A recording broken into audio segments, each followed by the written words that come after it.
हर इक्स की तरह ही हमारा इक्स भी धर्म के नाम पर ही कुर्बान हुआ था। ठाकुर चाचा के साथ हमारे अब्बा की तंत काटी रोटी थी। हम सब बच्चे एक ही आंगन में खेलते रहते थे। तब किसी ने नहीं कहा था कि बिस्मल तुम तारा के साथ मत खेला करो। जब हम घर घर खेलते हुए घर सजाने के सपने संजोने लगे, तब तारा की भाभी को ना जाने क्या हो गया कि उन्होंने हम दोनों के मिलने पे रोक लगानी शुरू कर दी। भाभी घर की बड़ी थी, हम सबकी भाभी थी। मैं तो उन्हें बहुत पसंद भी करता था। बर्फ़ जैसे सफ़ेद रंग की वो मुझे बहुत सुंदर लगती थी। ईद में मिली इर्दी से शिवालय जाकर मैं उनके लिए गुलाबी चुटला भी लाया था। ऐसा नहीं कि वो मुझे प्यार नहीं करती थी, बहुत प्यार करती थी। फिर उन्हें हमारे इक्स से क्यों नफ़रत हुई, उस वक्त मैं समझ ही नहीं सका था। हमें एकांत साथ देख कर वो तुरंत कहती, बिस्मल आप अपने घर जाइए, बहुत रात हो चुकी है। तारा आप भी चलिए, या तो पढ़ाई करिए या फिर आइए रसोई में हमारा हाथ बटाइए। भाभी लखनऊ की थी, उनकी भाषा हमारे कानपुर की भाषा से थोड़ी अलग थी। अभी मेरी दाढ़ी मूछे में स्नाय रंग फूटना शुरू ही हुआ था। सिर पर टोपी लगाना भी अब मुझे अच्छा लगने लगा था। समझ गया था कि हमारे महजब में इस दाढ़ीदार टोपी का क्या खासियत है। दिल में हर वक्त तारा के नाम की लकीरें उठती रहती थी। तारा भी मेरे लिए दिन में कई कई बार छत पर आती। वह अब सलवार कमीज के साथ दुपट्टा भी डालने लगी थी।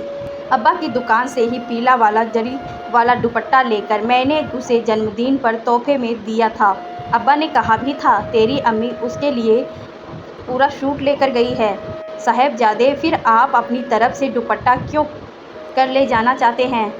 मैं थोड़ा सा हकलाया तो अब्बा ने मेरे कान मोड़ते हुए कहा, बरखुरदार, क्या हमारी दोस्ती को रिश्ते में बदलवाना चाहते हो? मैं शर्म से लाल हो गया था। मेरे चेहरे पर आई सुर्खी देखकर अब्बा थोड़ा चिंतित हुए। फिर बोले, जनाब यह एक बड़ी जालिम चीज़ है। इसकी आतिश से खुद को बचा कर रखिए ताकि हमारे शीशे रिश्ते की मिठास बची रहे। अगर उसी वक्त कह देता कि अब्बा ठाकुर चाचा से आप मेरी खातिर बात कर लो तो कितना अच्छा होता। मुझे तो वैसे भी दुकान ही संभालनी थी। भाई जी सलवार कमीज वाले कानपुर के जनरलगंज की मशहूर दुकान थी। आखिर बाप दादा का बिजनेस बेटे को ही तो देखना था। यह बात तो मेरे दिमाग में बैठी हुई थी, तभी पढ़ाई में भी मेरा मन नहीं लगता था। उस जन्मदिन पर भाभी ने मुझसे कहा, बिरबल आप और तारा अब बड़े हो रहे हो, अब आपको मर्यादा का ख्याल रखना होगा। हमारे घरों में बहुत अच्छी दोस्ती है, किंतु हमारे धर्म अलग है। हम अपनी बेटी ठाकुरों के घर ही बिहाएंगे। बड़े की दोस्ती में कोई दरार ना आए, इसीलिए आप दोनों को समझ रही हूँ। मैंने कई मर्तबा रिश्तों का खून होते हुए देखा है। नहीं चाहता कि आप दोनों की वजह से ऐसा कुछ अच्छा होगा। तारा से दूरी बना कर रखिए। मैं सहम गया था। ऐसा लगा जैसे मैंने कई चोरी की हो। डबर बाई आंखें लिए बिना तारा से बिना ही मैं वापस आ गया। उस पूरी रात में सो नहीं सका। दूसरी सुबह तारा भी छत पर नहीं आई।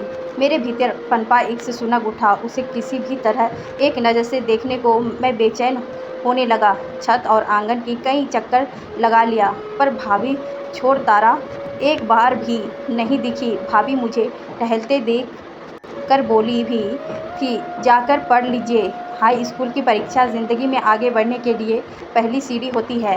मैं समझ गया कि वह मेरी बेकरारी को समझ मुझे ताना मार रही है।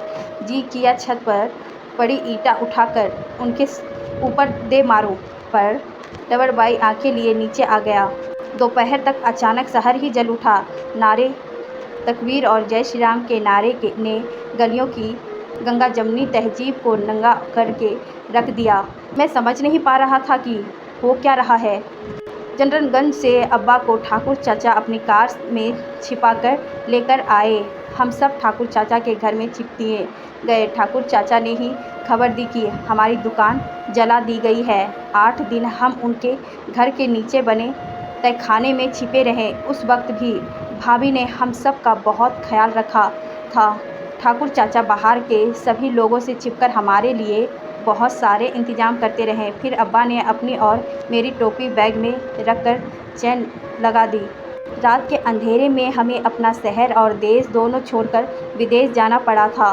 कई वर्षों तक अब्बा और ठाकुर चाचा का टेलीफोन पर संपर्क बना रहा। फिर उस वक्त ने दूरियों को गले लगा लिया।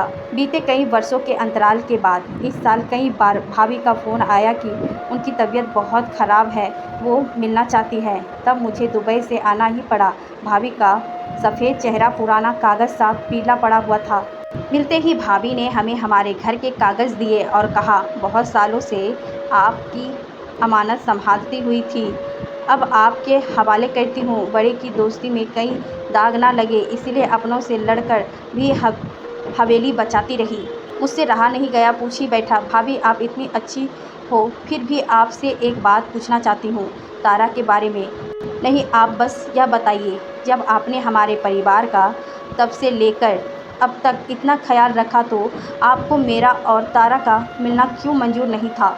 आप अभी तक बात को दिल में गांठ कर बैठे हैं। जी, मुझे तारा कभी नहीं भूली, यहाँ तक कि मैंने अपनी बेटी का नाम भी तारा ही रखा है। ज़िंदगी में आगे भी बढ़ा, जितना खोया था उससे कहीं ज़्यादा पाया, पर तारा मेरी दुनिया में आज भी टिमटिमाती रहती है। बिरमल चंद सांसें बची हैं। आपसे सच कहूँगी, मैं इश्क की दुश्मन नहीं थी, मैं तो खुद इश्क की मारी हुई थी। आपके भाई साहब जिन्हें मैं ब्याही गई थी, उस उम्र में मुझे से 10 साल बड़े थे। ऐसा नहीं था कि यह बात हमारी अम्मा और बाबूजी को आखिर ना हो, वो चाहते तो मेरे लिए मेरा हम उम्र भी तलाश सकते थे, किंतु उन्हें हमारे इश्क का पता चल गया था। बस मेरी पढ़ाई छुड़वाकर बिना कुछ भी सोचे समझे तुरंत हमारी शादी कर दी गई। हमारी सहेली ने ही हमें बताया था कि उसने जहर खाकर अपनी जान दे दी थी। आपकी ही तरह वह भी अपनी अम्मी का इकलौता ही था। यह सब कहते हुए भाभी की आंखें भीग गईं। उनकी गहराई जानकर मेरा सिर उनके लिए और ऊंचा हो गया था। उनका हाथ थामकर मैंने पूछा, भाभी तारा कैसी है? भाभी ने आंखें मूंदते हुए कहा, जैसी आपकी यादें में है उसे वैसी ही रहने दीजिए। भाभी गहरी नींद सो चुकी थी। मैं छत पर चला आया। दरक चुकी दीवार के बीच भी नीम के नन्हे नन्हे 2 पौधे मुस्कुरा रहे थे। कड़वी नीम गहरी चोट पर भी ठंडा लेप ही देती है, बिल्कुल भाभी की तरह।